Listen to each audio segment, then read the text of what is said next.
Hello all, this is my video on the organizational structure. I am a teacher at the Liberal High School. Our district is USD 480. Here is the chart that explains our structure at Maya High School. The first two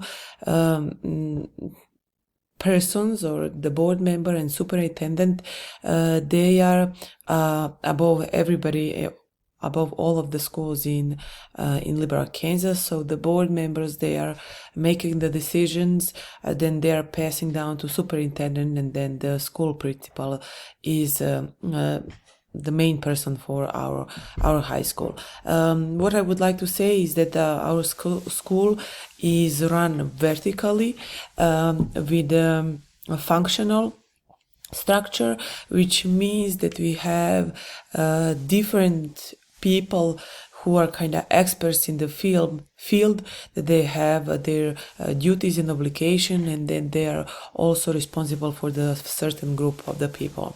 So as you can see, we have a school principal here who is going to make all the decisions, and all of the decisions, the most important ones, have to be reported to her.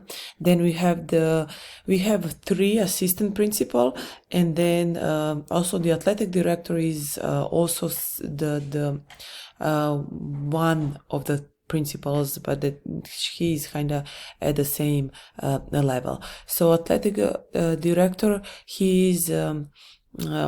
his responsibility includes student engagements and then coaches. Also with this, they are passing down to students and parents. Another assistant principal, his responsibility includes academics, which means that everything that has to do with the subjects and the classes and all of the assignments for the homerooms, and then everything that comes to the academics, this principal is going to be responsible. This is his second year doing this, so we are still kind of adjusting to these changes. We have instructional coaches who are having responsibility on our curriculum, and then how some things are going to be implemented in the classroom. These instructional coaches work very closely with the department leaders, and then the department leaders are passing down to the teachers. Sometimes we are before at the school year we would have the professional days.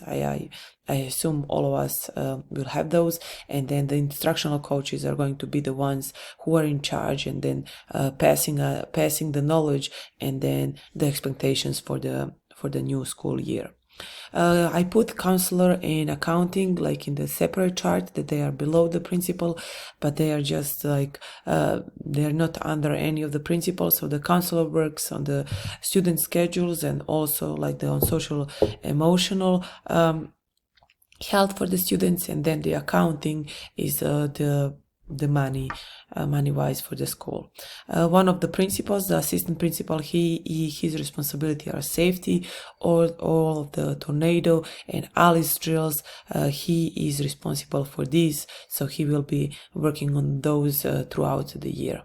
And then the last principal he's the administrative. His responsibility is administrative, which means that his responsibility includes everything that comes to the student testing, and then the ISS and OSS, all of these things that students are included.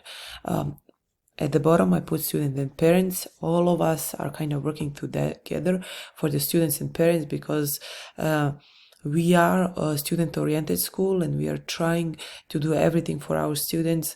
Right now, we are trying to, this year, our focus is on the attendance. Last year and the year before, students kind of struggle for the attendance and being in school.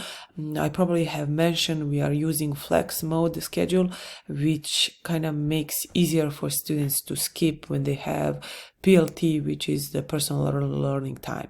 So all of these people and the entire staff is working toward the students. As I said, this year we are focusing on attendance, to bringing back the student in school, and having them work well at the school system and pass all of these classes.